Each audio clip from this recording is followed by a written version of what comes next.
గత కొద్ది రోజుల నుంచి సినిమా ఇండస్ట్రీలోని జంటలు ఊహించని విధంగా విడాకులు తీసుకుని విడిపోతూ ఉన్నారు. కొందరు ప్రేమించి పెళ్లి చేసుకున్నప్పటికీ కూడా ఏవో కారణాల వల్ల తమ బంధానికి ముగింపు చెబుతూ ఉన్నారు. దీంతో ఈ విషయం తెలుసుకున్న అభిమానులు ఆశ్చర్యానికి గురవుతూ ఉన్నారు. అసలు కారణం ఏంటో తెలియక అయోమయంలో పడిపోతున్నారు. తాజాగా సినిమా ఇండస్ట్రీలో మరో జంట విడాకులు తీసుకుంది. ప్రముఖ మ్యూజిక్ డైరెక్టర్, ఆస్కార్ అవార్డు గ్రహీత ఏఆర్ రెహమాన్, సైరా భాను విడిపోయినట్లుగా వారి లాయర్ వందనా షా అధికారికంగా ప్రకటించారు. ప్రెజెంట్ ఇదే వార్త సోషల్ మీడియాలో వైరల్ గా మారడంతో కొందరు అబద్ధమని అంటూ ఉంటే మరికొందరు షాక్ అవుతూ ఉన్నారు.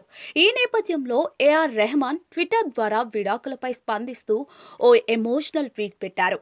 మా వైవాహిక బంధం త్వరలోనే 30 ఏళ్లకు చేరుతుందని సంతోషించాం.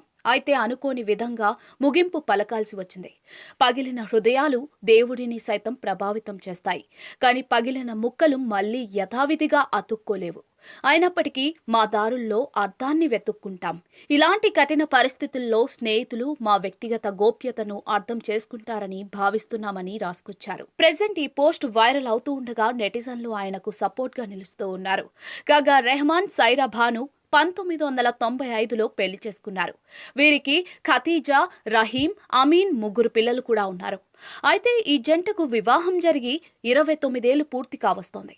ఈ క్రమంలో విడిపోవడంతో అంతా అయోమయంలో పడిపోయారు. ప్రెజెంట్ ఆయన రామ్ చరణ్, బుచ్చిబాబు కాంబోలో రాబోతున్న RC16 సినిమాకు సంగీతం అందిస్తూ ఉన్నారు. ఈ చిత్రంపై ప్రేక్షకుల్లో భారీ అంచనాలైతే నెలకొన్నాయి.